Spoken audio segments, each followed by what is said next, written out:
Hi, everyone, and welcome to the Real Vision Daily Briefing. I'm Andreas Steno Larsen, sending to you live Wednesday, September 21st, right after the Fed meeting concluding earlier this afternoon.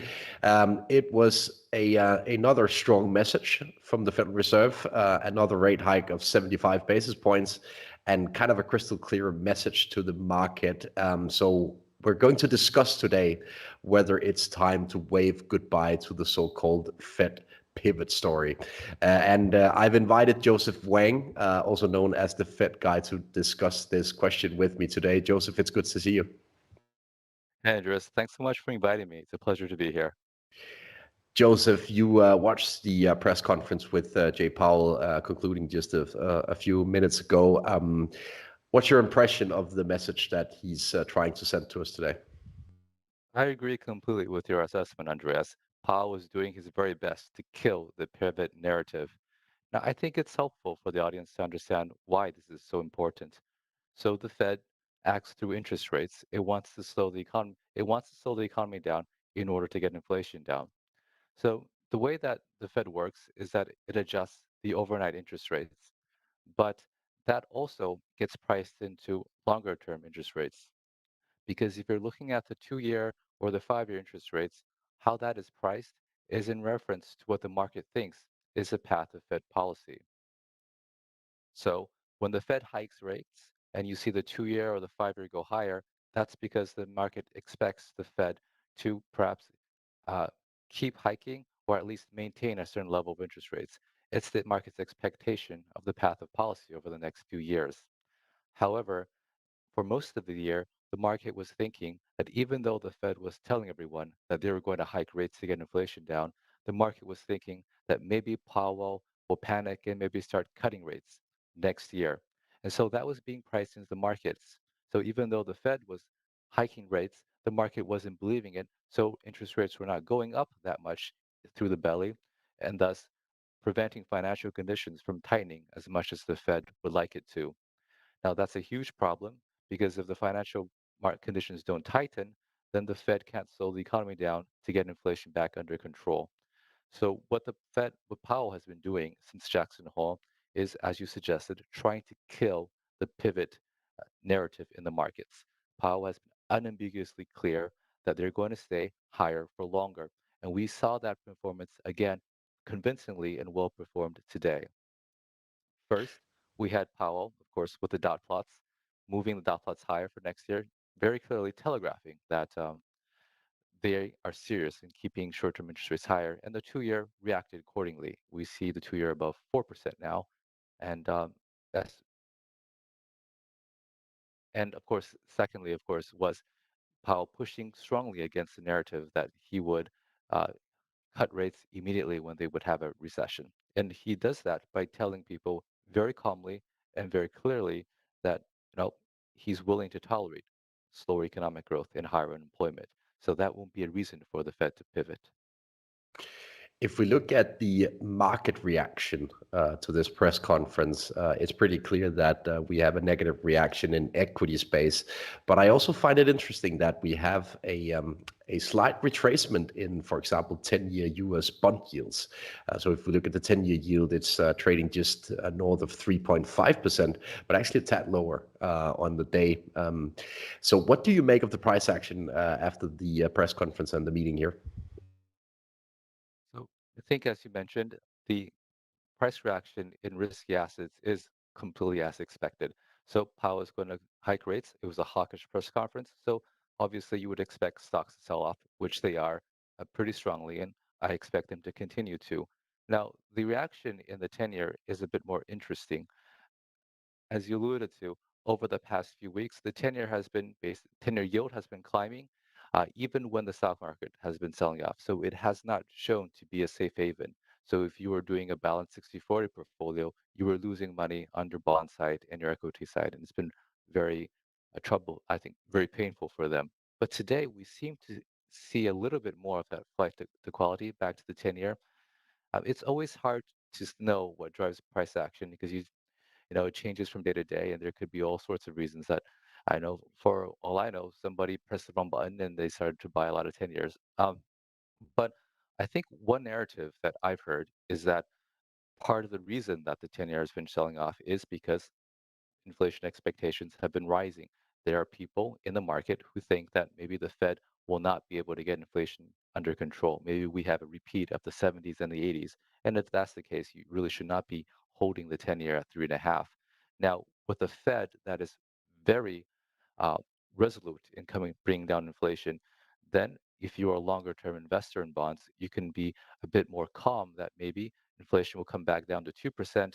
And then in that context, it might make more sense to buy longer dated fixed income. My own view, though, is of course, and perhaps we'll discuss this later, is that longer term rates are mostly supply and demand driven. And for the foreseeable future, we'll have tremendous amounts of supply, not just from QT, but from fiscal spending. So it's my view that bondholders will also be subject to significant headwinds going forward. And I think this question on quantitative tightening is interesting in relation to the conference that we just saw from Jay Powell, because it seems as if we have the most focus on the monetary policy rate and the path ahead for the Fed funds level, right? But beneath the surface, the quantitative tightening process has already begun, right? Um, what do you make of this QT process and the spillovers to asset markets? Yeah, QT is the topic du jour. So, for those of you who don't know, the Fed has been started to shrink its balance sheet this month, actually, at full force. So, they the Fed usually does things in a tapered fashion. So, for the let's say the 3 months leading to this month, the Fed was slowly easing into QT, and now they're doing QT at a full force of about $95 billion a month maximum. Just for reference, the last time the Fed did QT, the maximum that it ever went to was 55 billion a month. So the QT pace right now is much more aggressive than in the past. Um, at a high level, what QT does is it does two things. It increases the supply of treasuries the market has to digest, and the second thing is it takes liquidity out of the market. So QE, the Fed creates liquidity out of nowhere to buy treasury bonds, and QT reverses that. Now, this impacts markets, in my view, in a couple of ways. One, obviously, if you significantly increase the supply of treasuries or any other financial asset, you're going to reduce the price. I think it's really good to keep in mind just how much of an increase this is. The Fed is expecting about 60 billion in treasuries a month. So that's 720 billion a year additional in treasury supply that the market has to digest. 720 billion, just for your reference. So before COVID, we were issuing about 500 billion a year. Now we have QT, which is 720 billion a year, and we have the deficit that we still have to fund.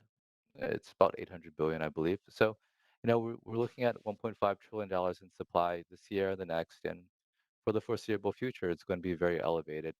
So, with all that supply coming on, basic supply and demand, you'd expect treasury prices to decline, which is to say, yields go higher. And that's been my base view since the beginning of the year. So, I think that even if the Fed gets inflation under control, it's just not realistic to expect that you could just issue this forever and not have the price have significant declines. Joseph, given this truckload of supply coming online in the US Treasury market, both due to the balance sheet drawdown of the Federal Reserve, but also due to the public deficit of the United States administration, uh, who's the marginal buyer of all of these bonds? We've seen how international central banks have sort of kept their arms and legs quite some distance from the U.S. Treasury market in recent quarters. So who's buying all of these bonds? That is the question to ask. And the truth is, I don't think anyone knows. And just before I get into that, I'd also add that the enormous issuance that we see in the US, it's mirrored in many other countries as well. For example, you see in the UK, well, Prime Minister Truss seems to want to be able to cap everyone's electricity bill. Well, where's the money coming from? Oh, they're just going to print it. That's enormous amounts of issuance. And we look into Germany, they're probably going to do something similar. And if they really believe in having some degree of militarization. That's a lot of issuance too. So what we see is globally, there's going to be a surge in the supply of sovereign debt. And increase the supply of anything, then you have to have a negative impact of the price, which is to say higher yields. Now, who's going to buy that is the question that is going to determine just how high yields go. Um, as we know, prices are set by the marginal buyer. Now, it's really, really hard to know who that is. And I'll just by way of background, I'll give a little review of what it looks like in treasury markets the past few years. So pre-COVID, the marginal buyer of treasury securities were actually hedge funds. What they would do is they would buy treasuries and sell treasury futures. They were harvesting a cash futures basis trade. And they did that to the tune of hundreds of billions of dollars. But that all unwound in March 2020 when they basically all went broke. Um, since then, the marginal buyer has been obviously the Fed to the tune of, trillions, and also the commercial banks to the tune of a few hundred billion. And the Fed is out, as we know, and commercial banks are also out, as we can see in public data. So who's going to be buying all this issuance? And I'm not really sure who. I suspect what would happen is that as yields get to a level that's, I think, the Fed finds unacceptable, it's probably going to be the Fed again. But between here and then, I think we might have to see a lot more distress for that to manifest. Joseph, if we look at some of the statistics published by the primary dealers from the Federal Reserve Bank of New York, I've, for example, noticed that the amount of fails to deliver in the repo space has increased since the beginning of the year in the Treasury space. So, what do you make of the liquidity in the Treasury market, and whether it's something that's on the radar of the Federal Reserve by now?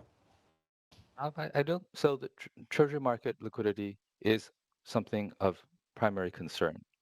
And as you suggested, and many other publications have also noted, treasury market liquidity is very, very poor. And what that means is that, let's say, if someone suddenly wanted to sell a lot of treasuries, they might not be able to sell a large quantity without moving the price.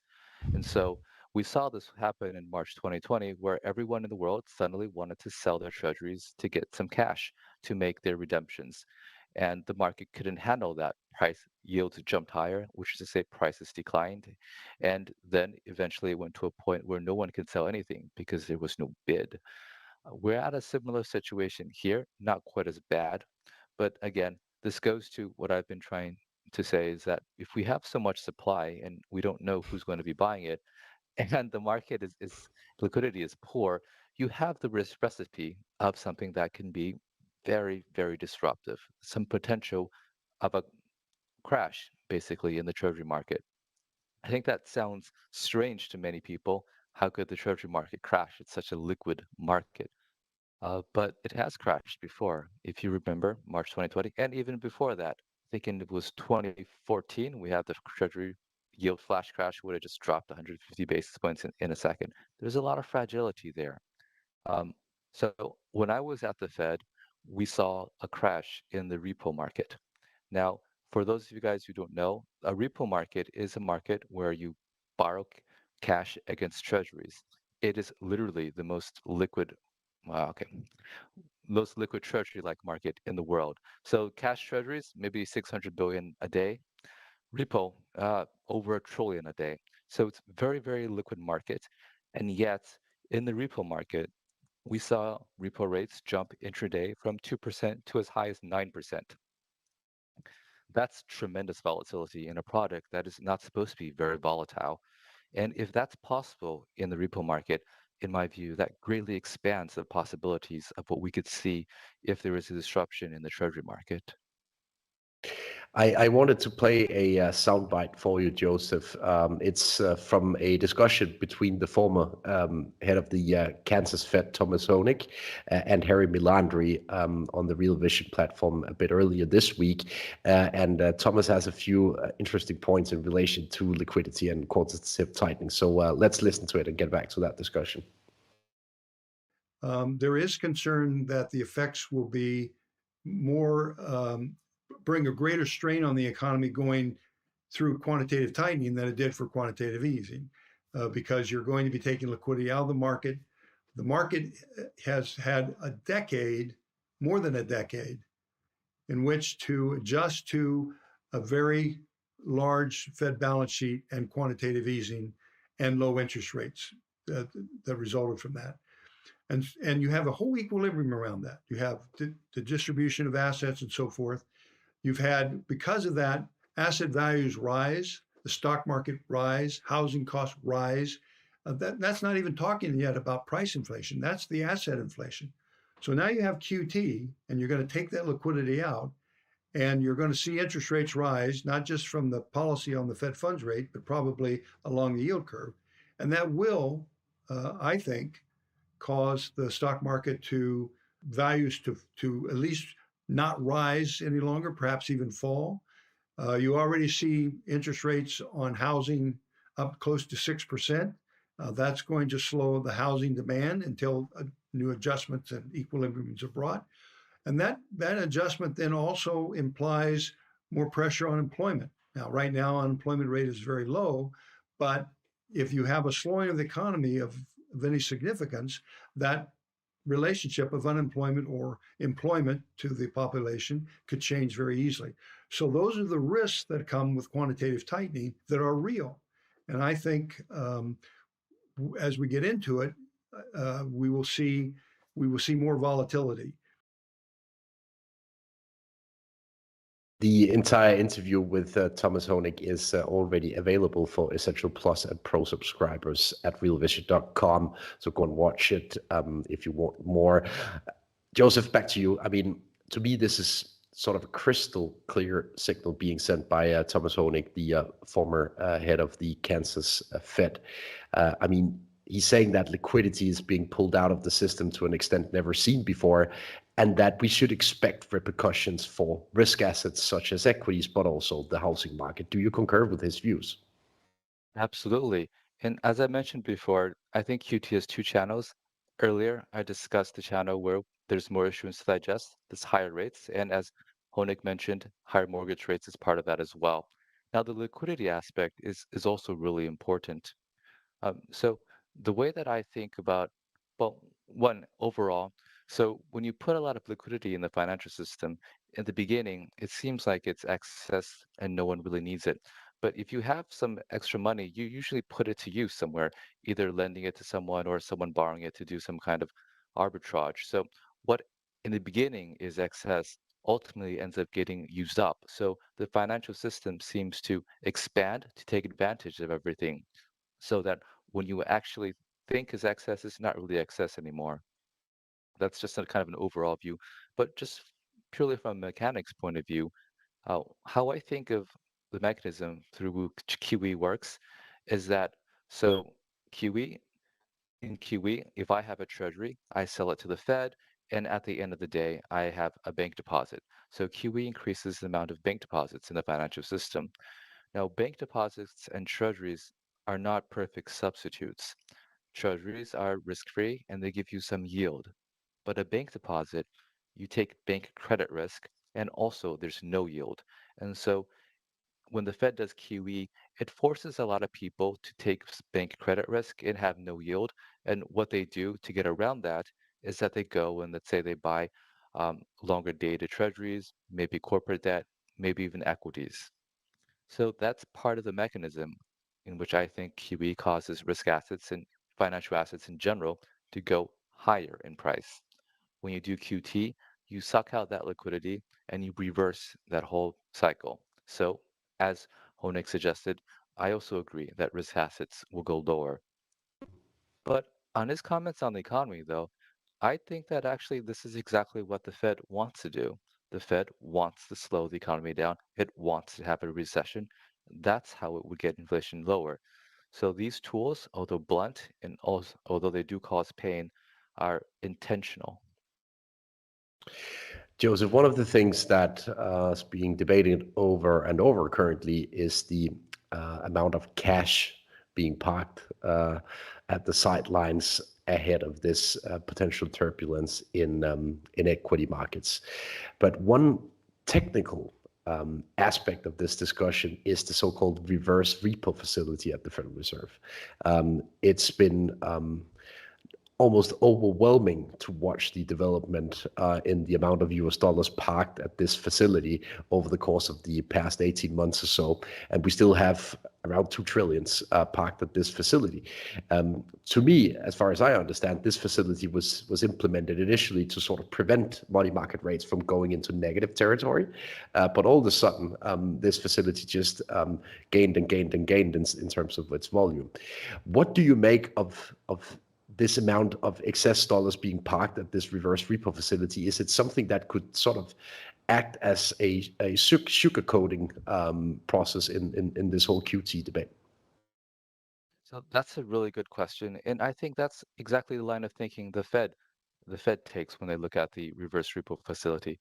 For those of you who don't know, the reverse repo facility, you can think of it as a special deposit account at the Fed, where if you are a money market fund and you don't have anywhere else to invest, at the end of the day, you can invest your money with the Fed, and the Fed will pay you a return that's in line with the federal funds rate. So I think originally, if you hear what Fed officials were saying when they were discussing a very aggressive QT, they were like, yeah, you know what? We're just going to do 100 billion a month. It's not going to be a big deal because look at the RRP. There's 2.2 trillion parked into it. So aggressive QT will just suck money out of the RRP and everything will be painless. But that's not what happened at all. S- the RRP size has been pretty stable, and in my view, it's going to continue to increase maybe significantly. So I think the key insight to this is that deposits in the RP, they're held by the government money market funds, and government money market funds have a very, very narrow universe of investments they can invest in. So when the Fed is doing QT, or let's say there's declines in equity markets, that doesn't really take money out of the RP, because the money market funds can invest in those longer dated treasuries or risk assets. What they can invest in is repo or treasury bills. And so far, there hasn't been a significant supply in treasury bills or significant demand for repo financing. So it's been sitting there. Now, one thing I think we should note, and this is relevant for the rest of the risk asset universe, is in a few months, well, the reverse repo facility is going to be offering over 4%. And maybe next year, it'll be offering 4.5%. So if you are an individual investor, well, you can invest in the stock market, buy Apple or QQQ or whatever, or you can take your money, put it in a money market fund, who will then invest it in the reverse repo facility for, let's say, 4.5%. You could get 4.5% risk-free in a few months. I think that fundamentally changes your calculation when you think about how you approach investments. Now, would you still be willing to invest in meme stocks if you can get 4.5% risk-free? You might, but I think some people would be more hesitant, and you can say that about the broader market as well. So I think good heading forward, this could be a mechanism where uh, cash is sucked out of the risk assets and gets parked in safety, perhaps in the RP facility at the Fed. Now, just so you know, not just the RP, but let's say Treasury bills will also rise in yield too. Hmm. That's a really interesting point, Joseph. I'll allow you to act as the advisor to Janet Yellen now, because you sort of hint that to mitigate or to allow this amount of dollars parked at the reverse repo facility to sort of dissipate or trend down, you would need a truckload of US Treasury bills being delivered to the market. So what would you suggest that the US Treasury did with its supply in the coming quarters? Yeah. I think you hit you're straight on point with that. The Treasury should issue more Treasury bills, and that would really boost liquidity. So it would be able to take liquidity out of the reverse repo facility and recycle it back into the broader, let's say, banking system, financial system, so forth. There actually has been a plan floated to do something like this, but for a slightly different purpose. So, as you noted earlier, there's very poor liquidity in the Treasury market, and the Treasury has suggested that one way that they could actually do something to fix this would be to do something called buybacks, or you can think of it as a twist, where they would issue more Treasury bills, so shorter dated Treasuries that can easily be digested by the market, and use the proceeds from that issuance to buy coupon treasuries or off the run treasuries that are that are less liquid. So because then the Treasury would be a steady buyer of these less liquid Treasury securities that will help boost market liquidity. And I, so this would be similar to QT. For example, during QE, for example, during QE, the Fed is there in the Treasury market acting as a steady bid. If the Fed is buying, let's say, 100 billion a month, then that's 100 billion a month in liquidity that boosts market liquidity. Now, part of what you see as a deterioration in Treasury market liquidity is because the Fed is out of the market. There's less of a bid. If the Treasury were to do buybacks, that would help replace that bid a little. And if it's funded by issuing bills, that would also take money out of the RP. That's what they've hinted at in the past. I haven't heard a lot of follow through. In my experience, what usually has to happen is that something has to break, and then the government can come in and save the day. So I wouldn't expect anything preemptive there. There's just no credit if you do that. No, absolutely fair, Joseph. We have a couple of questions from the audience, and I think we have a really good one from Bob in relation to quantitative tightening. He, as well as I, have noted that the Federal Reserve didn't deliver the amount of quantitative tightening that they had as the cap in the first couple of months of this tightening process. So how much tightening has actually been delivered, and why don't they reach their caps already? So, actually, the Fed has done QT exactly to their caps for the past few months, and I understand that many people look at the Fed's balance sheet and they don't see that, and that's for basically two reasons, and it has to do with really uh, in the weeds mechanical reasons. The first is that they look at the Treasury holdings of the Fed and they think, hey, they have not decreased as much as the cap. Um, they have decreased, but here's the thing, the Fed's Treasury holdings have also increased. Why have they increased? It's because some of the Fed's treasuries are inflation protected. They're TIPS. So a TIP security increases each month in line with CPI inflation. That's how they protect you from inflation. So what's happening is that even though the Fed is doing QT for treasuries and they're letting some roll off, its huge volume of TIPS is also increasing with high CPI, and that makes it appear like they're not shrinking their treasuries as much as they really are. Now, the second point has to do with mortgage-backed securities. It looks like the Fed is not letting mortgage-backed securities roll off at the same level. So that's a little bit more complicated, and it has to do with how mortgages settle. So when the Fed buys a mortgage, it doesn't actually take delivery of it until maybe within 3 months. So a lot of times, what you see happening in the balance sheet is something that happened a few months ago.